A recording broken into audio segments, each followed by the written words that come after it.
көркем қымбатты білімгерлер, біз мектепке дейінгі және бастауыш мектеп психологиясы пәні бойынша 7-ші практикалық сабағымызды бастаймыз. Бүгінгі практикалық сабағымыздың тақырыбы баланың мектепке психологиялық даярлығының аспектілері. Яғни мектепке психологиялық даярлығы және олардың бағыты, жалпы жоспар берілген. Сол жоспар бойынша бүгінгі практикалық сабағымызды толықтай мазмұндап практикалық тұрғыдан ашамыз. Олай болса, бүгінгі практикалық сабаққа кім дайын? Дайындарыңыз? Біз жақсы. Келіңіз.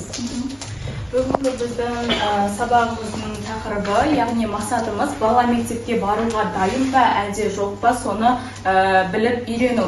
Жалпы мектепке психологиялық даярлық дегеніміз баланың мектепке өміріне және де оқуға, жаңа мұғалім мен оқушы сыныпқа дайын болуы.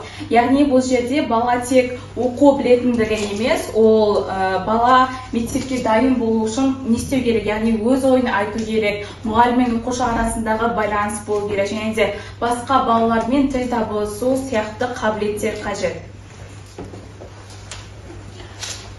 Келесі бізде мектепке даярлықтың құрылымын айта кетсек, мектепке даярлықтың негізгі 3 бағыты бар. Олар физиологиялық даярлық, интеллектуалдық, танымдық даярлық және тұлғалық және әлеуметтік даярлық.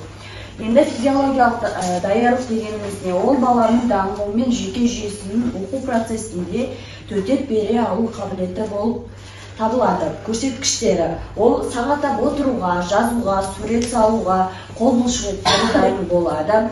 Көру және есту қабілетінің қалыпты болуы және ұсақ моториканың жалпы қозғалыс координациясының дамуы. Мысалы, бала дұрыс ұстап, қаламды дұрыс ұстап, дәптерді әдемі жазса, яғни оның физиологиялық даярлығы жақсы дегенді білдіреді. Келесі бізде танымдық дариялық. Танымдық дариялық дегеніміз ол баланың ойлауы, есте сақтауы, зейіні және де сөйлеу қабілетінің дамуы. Көрсеткіштері негізгі түстер мен пішіндерді ажырата білу, санау, салыстыру, талдау қабілеттілігі және де зейіннің жақсы ұзақ есте сақталуы. Мысалға, бір оқушыда 5 алма бар, оның екеуісін жеп қойды. Сонда балада қанша алма қалды деген сұраққа дұрыс жауап беруі. Келесі бізде тұлғалық дайындық. Бұл баланың өзін-өзі ұстау мәдениеті, ісіне жауапкершілікпен қарау және де оқушының өз рөлін қабылдау. Көрсеткіштері ол өз ісінің жоспарлап, аяқталуын білу, тәртіпті сақтау, мотивациялық, бұл оқуға деген қызығушылық.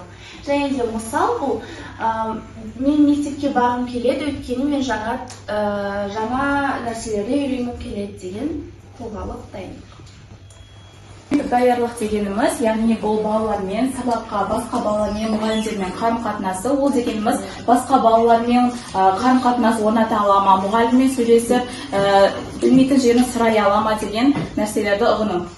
Келесі бізде эмоциялық даярлық, яғни баланың жаңа жағдайға бейімделу кезінде өз сезімін реттей білу қабілеті. Оның маңызы мектептің алғашқы күндерінде бала қорқақтап немесе өзіне деген сенімсіздік болуы мүмкін. Мұндай жағдайда ата-ана мен сынып жетекшісінің қолдауы өте маңызды. Мысалы, бала мектепте қателессе де жыламай сол ісін қайттан тырысып жасаса, эмоциялық тұрғыда тұрақты болып есептеледі.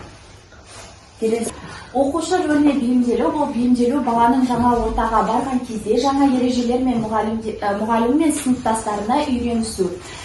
Бейімделу кезеңі бұл бастапқы бірінші ай қызығушылық және қобалжу болады танымайтын адамдардың ортасында. Екіншісі орта кезең, екінші ай мен үшінші ай бұл мектеп тәртібіне үйренісу. Үшінші толық бейімделу, үшінші ай мен алтыншы ай кезеңінде болады. Бұл оқу дағдыларына қалыптасу және өз-өзін сенімді ұстауы. Педагог пен ата-ананың рөлі.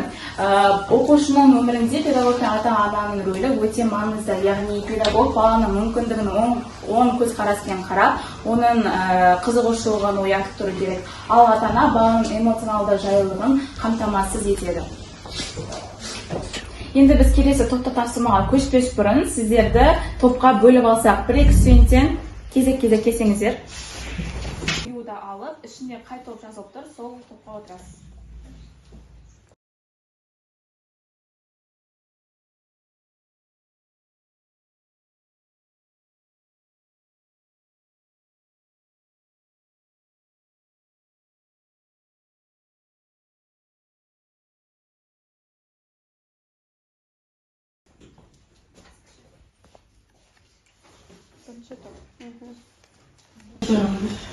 Бізде топтық тапсырмалар талдау бөлімі, бірінші топ, екінші топ, үшінші топтан бір студенттер шықса. Біз бірінші топ физиологтар, яғни баланың физиологиялық дайын болуы не үшін маңызды. Тапсырма мысалдар арқылы түсіндіріңдер. Мысалы көру қабілеті, дене сымбаты, жазу позасы. Екінші топ танымгерлер баланың танымдық процесінде зейін, ес, ойлауы дамыту үшін қандай жаттығулар жасау қажет. Үшінші топ тұлға танушылар, тұлғалық дайындық деген не? Әр топқа 2 минуттан дайындық беріледі.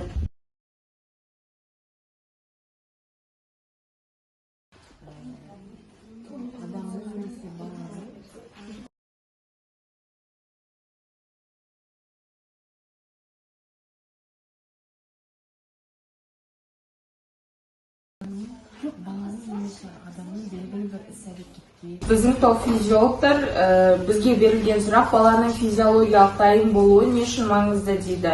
Яғни бала физиологиялық дайын болмаса, ол жазғаннан, көп отырғаннан сабақта судан тез шаршайды.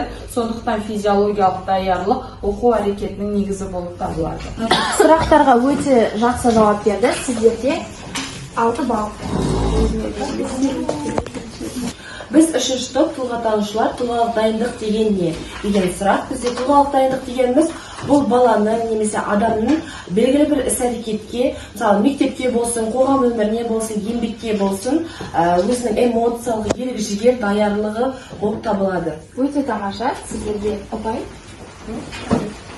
Бізде танымгерлер тобы баланың танымдық процестерінің зейін, ес, ойлау, дамыту үшін қандай жаттығулар ұсынуға болады.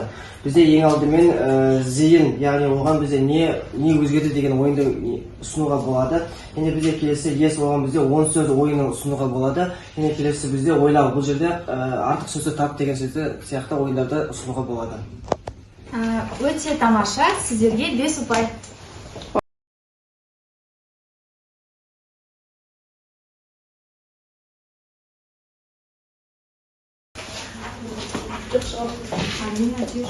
Келесі бізде практикалық тапсырма.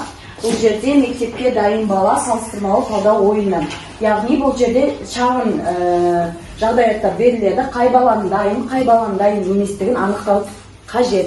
Яғни қайсысы дұрыс емес болған кезде, дұрыс болған кезде жасылды көтереміз, дұрыс емес болған кезде қызылды көтереміз. Әр топтан бір оқушыдан шықса, студенттен шықса.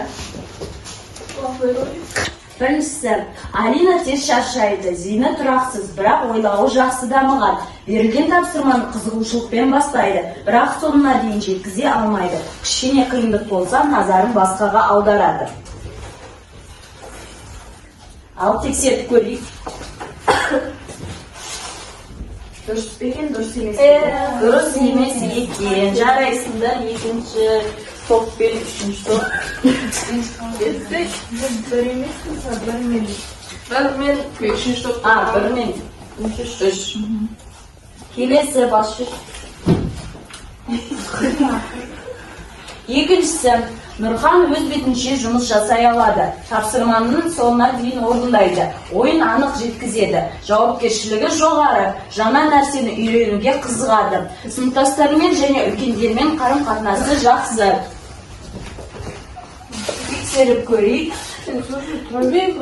Дұрыс екен. Бәрімізде дұрыс. Бәрімізде бір балдан аламыз. Келесі 3. Айым сөйлескенді ұнатады. Өз ортасында белсенді, бірақ сабақ кезінде тұрақсыз. Тапсырманы тез тастайды, тез ренжиді, немесе жылайды. Мұғалімнің ескертуіне сезімтал қарайды. Тексеріп көрейік. Бәрімізде дұрыс екен. Жарайсыңдар, тамаша. Төртіншісі, Диас өте қозғалысты. орнында көп отырмайды, ойындарда белсенді, бірақ зейіні тез бөлінеді. Әліппедегі әріптерді біледі, бірақ жазу кезінде асығады, қателеседі. Дұрыс емес екен. Жарайсыңдар екінші топ пен үшінші топ. Келесі соңғысы. Бұл жерде әсем тапсырманы мұқият орындайды, ұсақ бөлшектерге мән береді. Мұғалімнің нұсқауын тыңдайды, сыныптастармен тіл табыса алады. Қиындық туса көмектесуді сұрай біледі.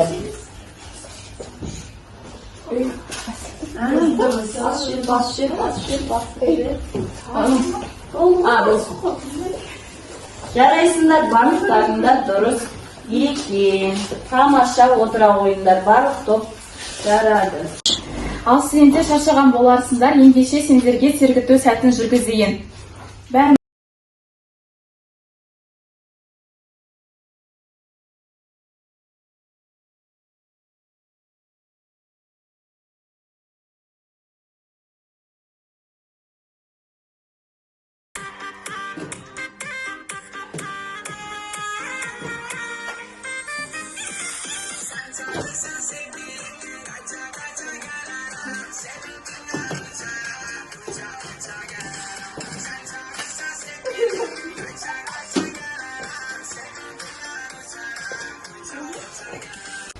Бүгінгі бізден өткен тақырыптарға физиологиялық, эмоциялық, тұлғалық, танымдық даярлықтарға қатысты сөздерді орындарына қойып шығу керек.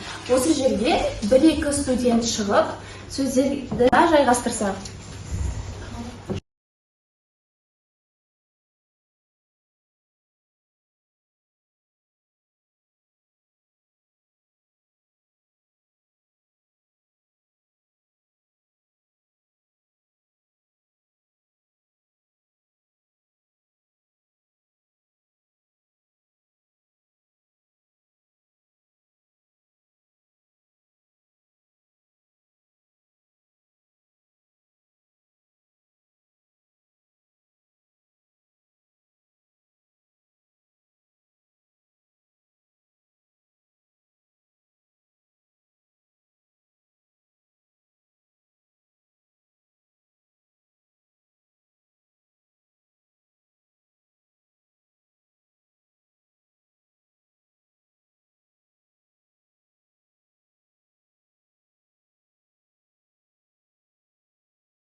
Бізде кері байланыс, осы QR арқылы телефондарыңызбен кіріп, бүгінгі сабаққа кері байланыстарыңызды жүктесеңіздер.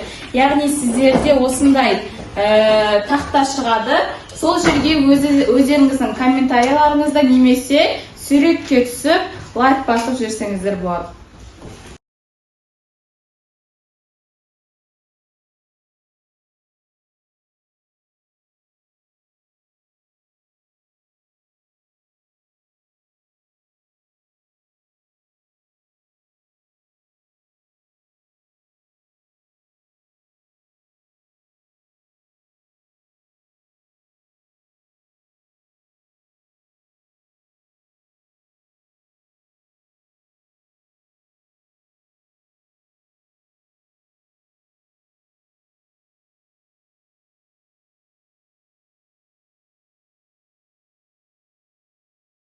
Қорытындылай келетін болсақ, мектепке психологиялық даярлық көп қырлы процесс болып табылады. Ол физиологиялық, танымдық, тұлғалық және әлеуметтік факторлардың үйлесімін талап етеді. Дайын бала жаңа жағдайға тез бейімделіп, оқу іс-әрекетіне оң